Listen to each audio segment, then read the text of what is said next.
Hello అండి. Srikakulam to సంతరగాచి వెళ్ళిపోతున్నాం. శ్రీకాకుళం నుంచి సంతరగాచి వెళ్ళే ముందు మా మేనల్లుడిని చూద్దామని శ్రీకాకుళం వెళ్ళాను. వాడికి కొద్దిగా హెల్త్ బాగోకపోతే హాస్పిటల్లో జాయిన్ చేశారు. డిశ్చార్జ్ ఇచ్చేశారు. నాతో పాటుగా వాడికి కూడా రైల్వే స్టేషన్ తీసుకొని వచ్చేసాను. పాపం వాడికి కొద్దిగా లైట్గా జాండీస్ వచ్చినాయి. అంటే ప్రతి పిల్లలకి వస్తాయి కదా. ఇక్కడ ఏంటంటే పుట్టగానే చెక్ చేయరంట. పుట్టిన 5 రోజుల తర్వాత చెకప్లు చేస్తారు. దాన్ని బట్టి వాళ్ళకి జాండీస్ ఉందా లేదా అని చెక్ చేసి అడ్మిట్ చేసుకున్నారు. వీడికి ఉంది జాండీస్, తగ్గిపోయింది. తీసుకొచ్చేసాం రిటర్న్లో.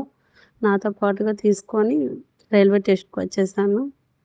వంకాయలు ఎందుకు చూపించాను అనుకుంటున్నారా? నా ఫేవరెట్ వైట్ వంకాయలు మాకు దొరకవు, అందుకనే. ఇది ఎక్కడో ఈ ప్లేస్ చెప్పండి. ఈ ఆంజనేయ స్వామి ఈ ప్లేస్ ఎక్కడదో ఎవరైనా ఉంటే కామెంట్ చేయండి. ఇక్కడి నుంచి రైల్వే స్టేషన్కి వెళ్ళి బాగా వర్షం అసలు మామూలుగా ఫుల్ వర్షం పడింది. మేము వచ్చేటప్పుడు ట్రైను దగ్గరికి వెళ్ళేసరికి మా అన్నయ్య వాళ్ళ ఇంటికి వెళ్ళిపోమన్నాను. బాబు కదా, చిన్న బాబు కదా, వాడిని తీసుకొని వెళ్ళిపోమంటే వెళ్ళిపోయారు మా అన్నయ్య వాళ్ళు. మా అమ్మ ఉంది నాతో ఎక్కించడానికి. మా అమ్మ ఎక్కిచ్చేసి పాపం మా అమ్మ ఒక్కదే వెళ్ళింది ఆటోకి. శ్రీకాకుళం రైల్వే స్టేషన్ అంటారు కానీ శ్రీకాకుళం కాదు, రైల్వే స్టేషన్ ఉండేది ఆమదవలస. ఆమదవలసలో రైల్వే స్టేషన్ ఉంటుంది. పేరు శ్రీకాకుళం రోడ్డు కానీ ఉండేది రైల్వే స్టేషన్ ఆమదవలస. ఎంటర్ అయిపోయాం ఆమదవలస. ఆమదవలసలో ఇవన్నీ ఎలా అంటే పప్పు చక్కడాలు అవన్నీ అమ్మే, అప్పడాలు అమ్మే దుకాణాలు ఇవన్నీ.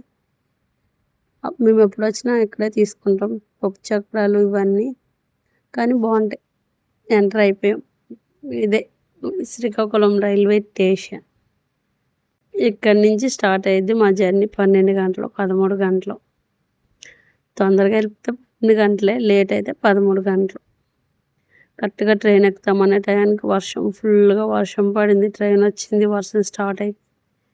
ఇది ట్రైన్ ఎక్కక ముందు వీడియో. ట్రైన్ ఎక్కిన తర్వాత వీడియో పెడతాను చూడండి, చాలా బాగుంటుంది.